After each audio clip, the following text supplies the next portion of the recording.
saya tadi apa terkait formatif. Oh, yang formatif ya. Ya, kalau misalnya jenengan kerso, monggo pakai yang sumatif atau yang lainnya bisa. Oke, oke. Kalau bisa share lagi bawan, saya mencari kok nggak ketemu Mas. Anu di WA ada. Saya kirim ke WA ya. Yang kemarin ya? Ya, ya, ya. Yang ke WA saya kirim ke atau Japri saya kirim ke Japri. Ya, oke, oke. Itu yang asesmen, kemudian yang modul itu dikirim Pak Zidni itu mana yang modul? Modul. Nah ini modul ini. Oh, itu yang modul sudah. Oh, kerja yang mana jenengan?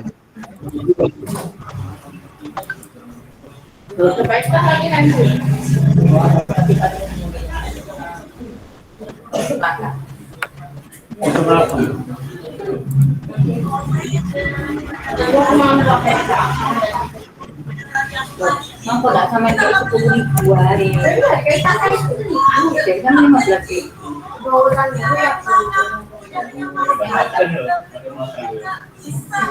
Gimana? Sudah sepakat? Ya, enggak apa-apa kan. Gak apa-apa. Jenengan tentang apa tadi? Gimana kalau sekarang kita langsung action gitu? Langsung membuat videonya. Oh, Terus Ya, langsung teknisnya gimana membuat ini? videonya. ya bergantian. Monggo sinten siapa dulu? Maksud Ini saya sudah begini. gimana? Jadi satu misal ada salah satu saja yang merekam, nanti kemudian kita bagi gitu loh. Oh, enggak. Rekamannya satu-satu berarti Pak Ohan. Sudah saya Yeah. siapkan rekamnya. Nanti saya pecah jadi 3. Nanti pas jenengan mulai assalamualaikum sampai jenengan assalamualaikum saya potong, saya kirim ke jenengan. Nanti Pak Zidni assalamualaikum sampai assalamualaikum saya kirim ke Pak Zidni. Nanti saya Oke. saya simpan gitu. Jadi saya Oke. punya apa? Induk rekaman. Nanti induk rekamannya juga saya kirim ke jenengan nanti. Iya, oke, Gitu. sip, sip. Gimana? Sip. Sip. Berarti saya yang bagian formatif. Sumatif. Apa? Sumatif jenengan Sad. Berarti Pak Zidni dulu ngoten dah Sad. Boleh. Iya, monggo. Cuma gini Ustad, yang identitasnya jenengan ganti dulu. Seperti ini, mohon maaf ya, saya share sedikit punya saya ya. Yang Pak Ustadz Mustafa. Iya, iya. Ini mensewu. Sebentar, mana ya punya saya tadi? Ini. Ada tadi, tampil. Bentar. Dapat dilihat tadi. Dapat dilihat ya? Mana? Ada. Nah, ini kan saya. Rancangan asesmen formatif. Oh.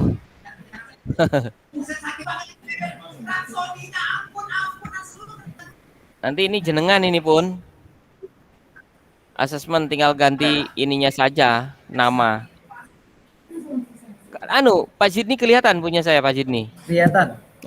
Gimana, Ustadz Mustafa kelihatan? Masih proses ini. Oh, masih proses, nggih.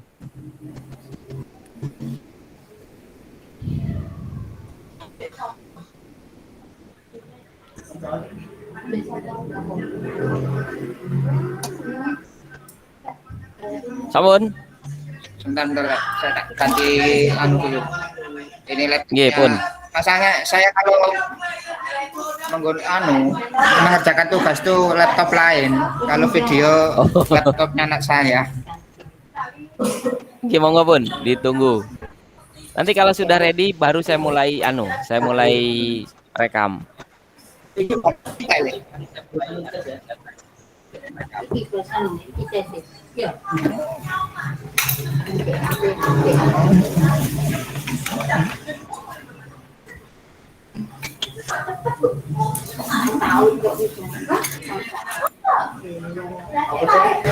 Siapa? MP sampai ketua itu 6 tahun ya. Masa aduh, tahun ini. Ini tutup balik. Ini ditutup ya, Le? Ditutup lagi.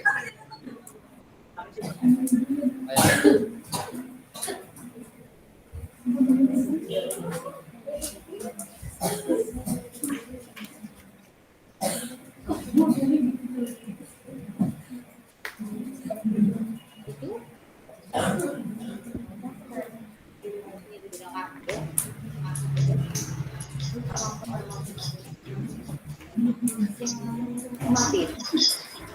Kamu gila sinawi. Ini enggak, dari mama enggak. Kira bahasa Inggris. Enggak. Ya aku mau cari.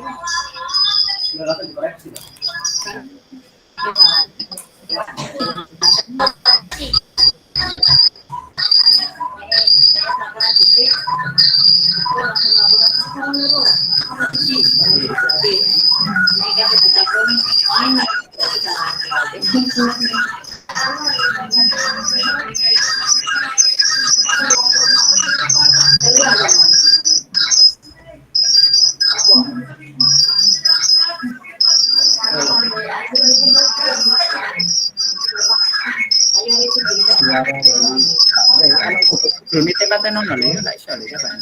Ini.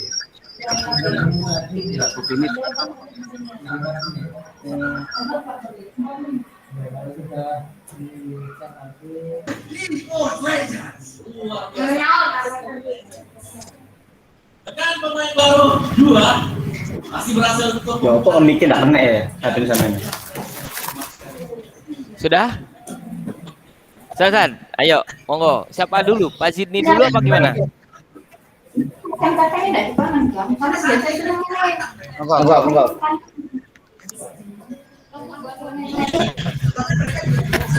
Pak Zidni dulu lah, monggo. Sudah. Sudah, monggo pun.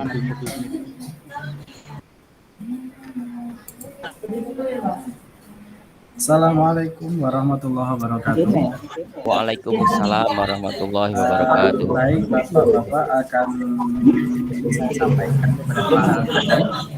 Terima kasih atas kehadirannya. Di sini saya sebagai pemateri akan menyampaikan terkait dengan alur tujuan pembelajaran.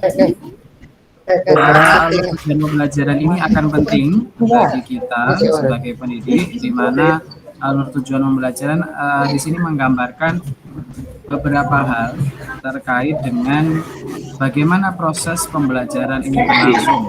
Dari alur tujuan pembelajaran, selain berisi tentang bagaimana pembelajaran itu berlangsung, juga akan memuat beberapa hal terkait profil pelajar Pancasila. Baik Bapak Ibu, untuk itu saya berikan sedikit materi terkait dengan penyusunan atau proses pembuatan alur tujuan pembelajaran. Yang pertama saya sampaikan dengan konsep tujuan pembelajaran. Saya akan share screen, mohon disimak dengan seksama.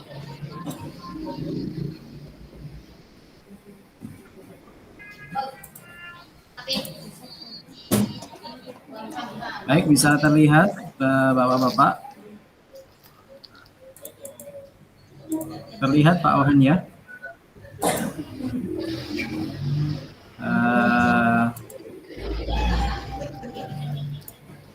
Yang pertama, ini langsung saya tunjukkan beberapa hal terkait konsepnya yang harus ada dalam alur tujuan pembelajaran atau tujuan pembelajaran dulu. Yang harus ada adalah kompetensi.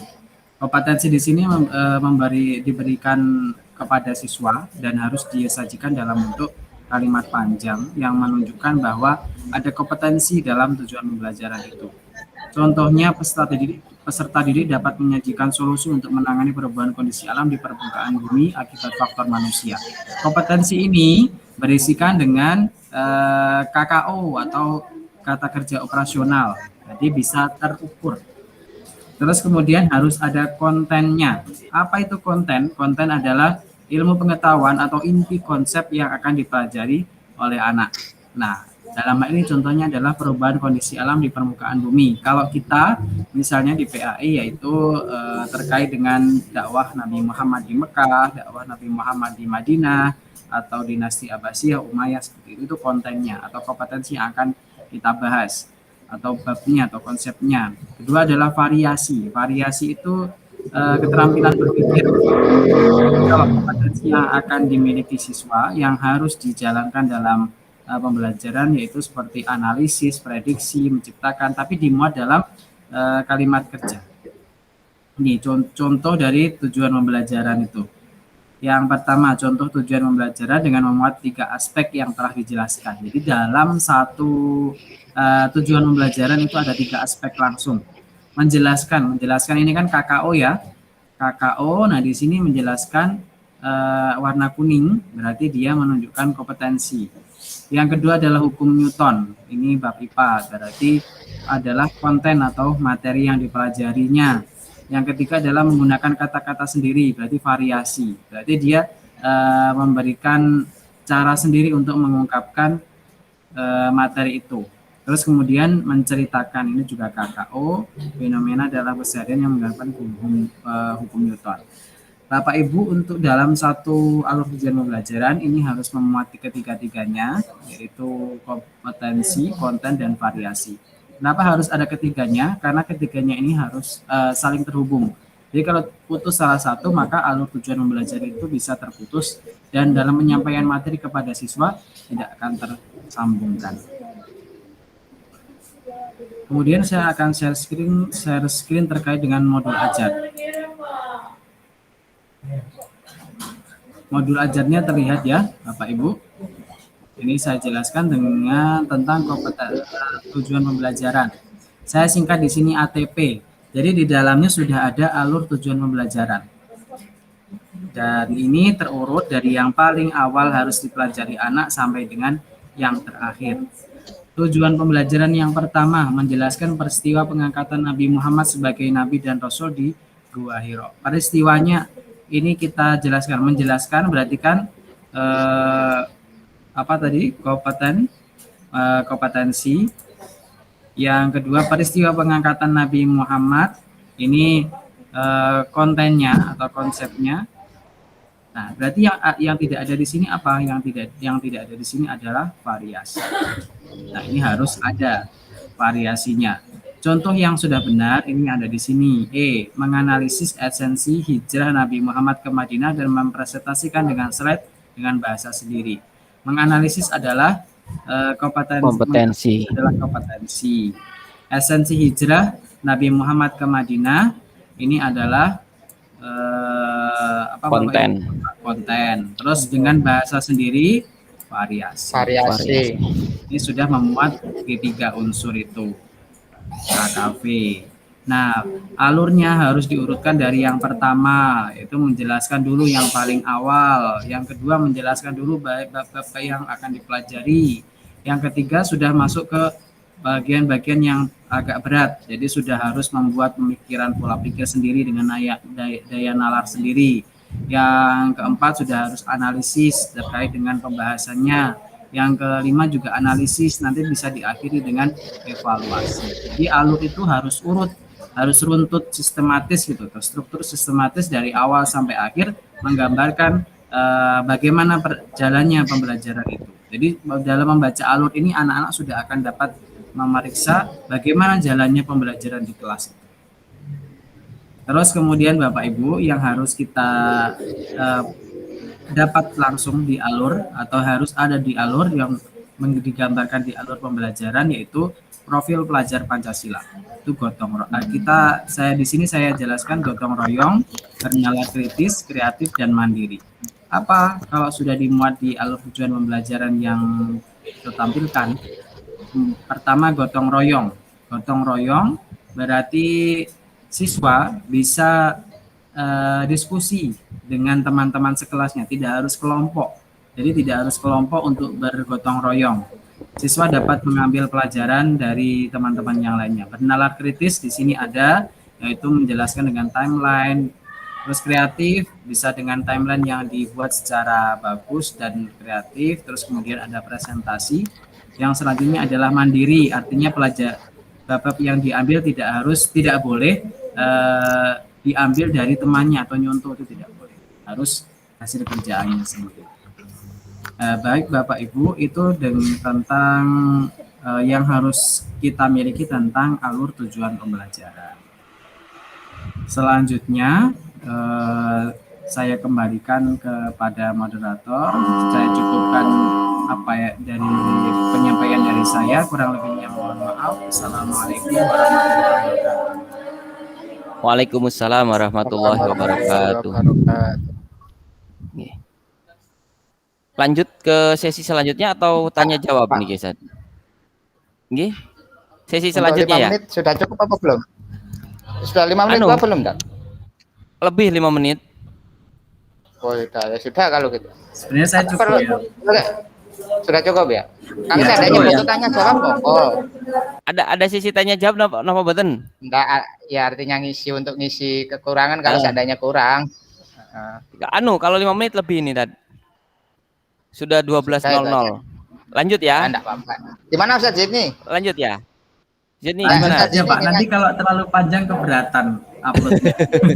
Oh, gitu. Oke, oke. Oke. Lanjut ya. Lanjut aja. Sinten, saya Pak Ustadz Mustafa dulu, monggo. Pak Uhan dulu, Sumatif. monggo Pak Uhan. Saya dulu. Pak Uhan Baik. dulu. Nggih. Baiklah. Bismillahirrahmanirrahim. Assalamualaikum warahmatullahi wabarakatuh. Baik Waalaikumsalam Bapak Ibu, warahmatullahi wabarakatuh. tadi kita telah menyaksikan, memperhatikan materi tentang alur tujuan pembelajaran, dan saat ini kita akan mempelajari tentang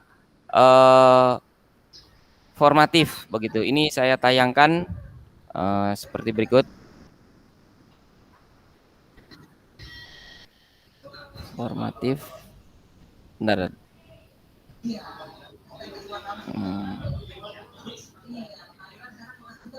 Formatif. Dapat tayang nggih? Ini sudah kelihatan. Konsep Materinya asesmen. belum. Ustaz. Oh, materinya belum. Ya. Bentuk asesmen belum. Waduh, Belum. kok bermasalah begini nih. Bentar, saya ulangi ya. Presentasi.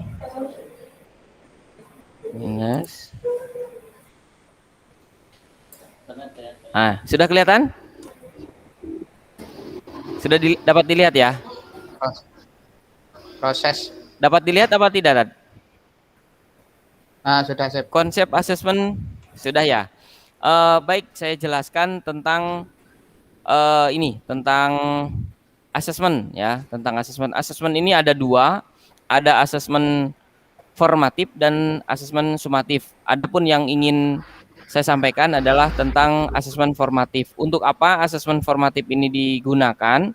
Di tayangan berikutnya dijelaskan bahwa asesmen ini berfungsi untuk guru dan untuk murid begitu ya. Apa fungsinya asesmen untuk guru? Untuk guru sebagai apa? Mengawasi pembelajaran murid, kemudian memastikan perkembangan murid dan mengecek pemahaman murid. Sementara untuk murid atau siswa, asesmen formatif ini berfungsi untuk mengevaluasi pembelajaran sendiri, membangun pengetahuan, mengidentifikasi kekuatan dan kelemahan serta meningkatkan kemampuan. Itu fungsi asesmen ya. Kemudian selanjutnya harapannya dengan adanya asesmen formatif ini pembelajaran itu bisa lebih terarah begitu, tidak kemana-mana. Kemudian asesmen formatif ini dilaksanakan sebelum kita melaksanakan suatu kegiatan, sebelum melakukan kegiatan pembelajaran. Nah, adapun contoh asesmen formatif yang saya buat yaitu tetap kita link dengan modul ajar yang disampaikan oleh pemateri sebelumnya. Adapun tayangan sebagai berikut, saya stop dulu yang ini.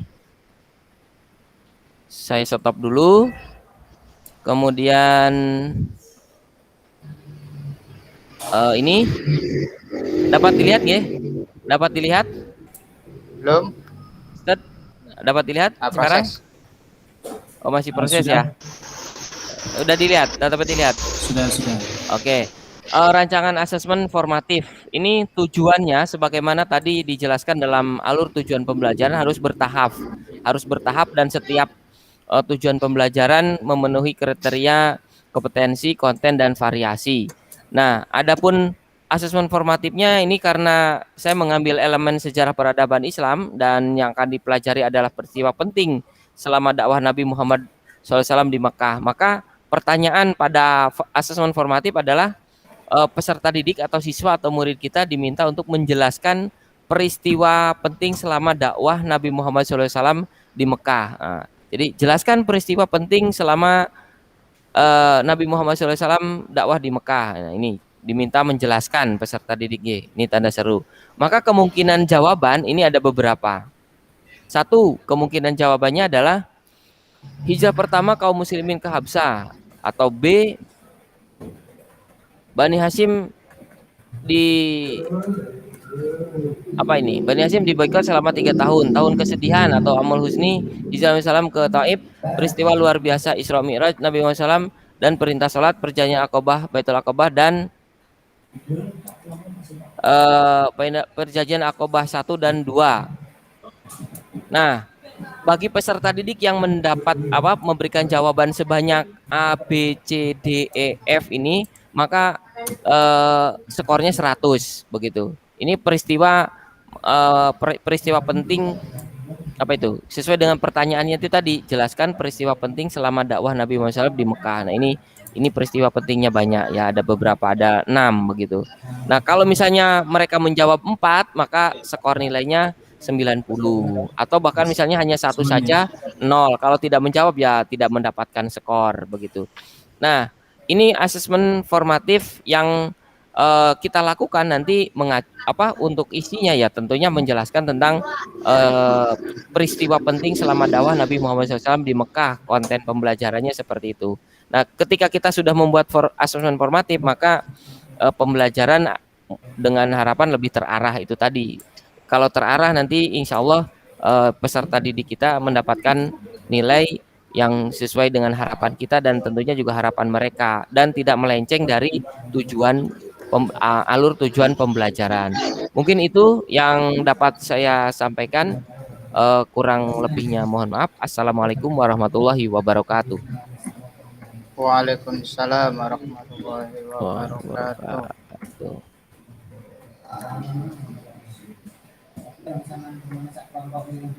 Monggo Ustadz, selanjutnya. Untuk sumatif ya. Ini yang filenya dari jenengan tadi ya, Dat? Monggo, tinggal jenengan atasnya ganti dulu Ustadz. Enggak apa-apa, nanti enggak apa-apa sudah, yang penting kan di sumatifnya itu. Nggih, monggo. Namanya sama sekolahnya diganti dulu mungkin. Enggak usah sudah, Dat. Kan kelompok itu. Nggih, monggo pun. Terima kasih. Assalamualaikum warahmatullahi wabarakatuh. Waalaikumsalam warahmatullahi wabarakatuh. Bapak Ibu sekalian, peserta workshop sekolah penggerak. Jadi bagaimana tadi sudah disampaikan oleh Ustadz Ohan terkait dengan asesmen. Jadi yang perlu kita pahami, asesmen itu kita bagi menjadi 2. Yang pertama adalah asesmen informatif, kemudian formatif, yang salah satu fungsinya adalah kita mencari informasi dari siswa ya, sebagai pendalaman kita selaku guru untuk mengetahui informasi awal terkait dengan pemahaman siswa terhadap sebuah persoalan gitu ya. Kemudian yang kedua, yang tidak kalah penting adalah asesmen sumatif, di mana asesmen sumatif ini salah satu tujuannya adalah kita menggali siswa sampai sejauh mana pemahaman siswa terhadap materi yang sudah disampaikan oleh guru. Dan saya pikir ini adalah asesmen yang sangat penting selain formatif ya. Ini juga sangat penting karena apa? Karena keberhasilan tujuan pembelajaran itu nanti akan kita lihat dari sejauh mana kemampuan siswa itu menjawab ataupun soal-soal yang kita berikan di asesmen sumatif ini. Nah, yang perlu Bapak Ibu pahami sekalian adalah bahwa perlu saya tampilkan dulu ya. Saya tampilkan salah satu contohnya.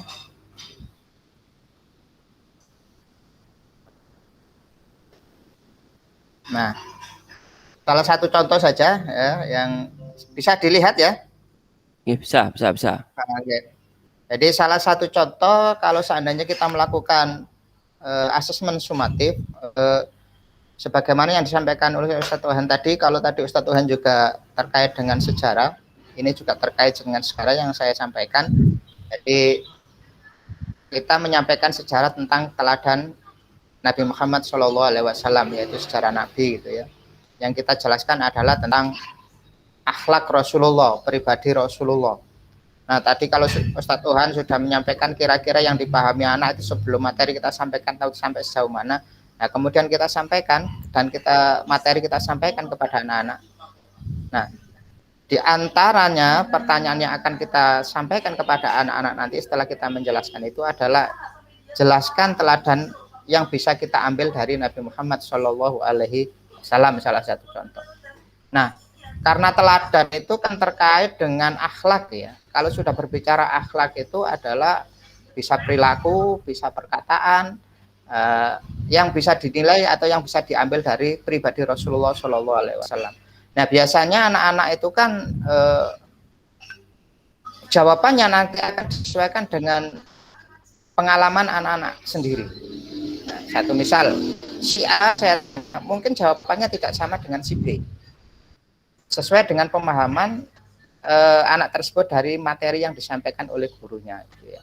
Sehingga alternatif pilihannya jawaban itu nanti adalah satu misal Nabi Muhammad itu tabah dan sabar. Kemudian bisa juga sabar atau tabah saja, gitu ya. Atau mungkin Nabi Muhammad itu orangnya pastinya loman. Apa loman itu istilahnya ya? Mudah memberi. Mudah memberi. Ringan tangan gitu ya, kalau berkata lembut satu misal. Nah, banyak memang alternatif dan nanti masalah penilaian itu kita kalau memang nanti tidak ada apa istilahnya patokan yang pas, satu misal yang disebutkan harus 10, berarti nanti masalah penilaian tergantung dari guru. Tetapi kalau kemudian seandainya nanti jawaban itu sudah ada patokan, satu misal jumlahnya 10, berarti nanti ya siswa harus menjawab 10 kalau seandainya ingin mendapatkan nilai 100. Tetapi kalau seandainya kurang dari 10 berarti disesuaikan dengan jumlah jawaban yang dipilih oleh anak ya. Jadi yang terpenting adalah bahwa asesmen sumatif itu salah satu fungsi pokoknya adalah untuk mengetahui sampai sejauh mana pemahaman anak terhadap materi yang disampaikan oleh guru. Nah, dan masalah jawaban bisa nanti dalam bentuk esai atau mungkin bisa dalam bentuk pilihan ganda. Yang terpenting adalah kita bisa mengukur sampai sejauh mana kemampuan anak-anak menyerap materi yang kita sampaikan. Nah, itu anak-anakku sekalian, mungkin atau Bapak Ibu guru, anak-anak ya, Bapak Ibu guru, barangkali ada yang perlu ditanyakan? Pak Ohan atau Pak Jidni? Sementara itu saya tutup share. Udah ya, nggak ada persoalan. Mudah-mudahan sedikit yang bisa saya sampaikan ini ada guna dan manfaatnya. Terima kasih. Amin. Assalamualaikum warahmatullahi wabarakatuh. Waalaikumsalam warahmatullahi wabarakatuh. Sudah Ustaz ya? Ya. Oke, Pak Sidni, halo. Gimana Ustaz Sidni? Nanti saya kirim 2 video ya. Tiga video. Satu video yang secara keseluruhan dari awal kita diskusi sampai barusan ini. Kemudian yang satu video lagi yang saya penggal-penggal. Jenengan Ustadz Sidni sendiri, Ustadz Mustafa sendiri, saya sendiri. Saya kirim ke grup nanti ya. Saya potong-potong dulu videonya, nggih. Siap. Nggih, monggo. Terima kasih, mohon maaf dari saya. Bro, sebentar. Gimana? Untuk akses ke YouTube-nya gimana? Untuk YouTube-nya kan masing-masing kayaknya ya. Untuk YouTube-nya sendiri-sendiri Ustaz. Ya, di Google Drive ya. boleh. YouTube sekolah boleh, Oke. YouTube-nya channel YouTube-nya jenengan sendiri nggak apa-apa. Oke, saya insyaallah ada. Nggih. Terima kasih Ustaz Tuhan. Nggih, sami-sami. Nggih. Sukses selalu semuanya. Amin. Wassalamualaikum warahmatullahi wabarakatuh. Waalaikumsalam warahmatullahi wabarakatuh.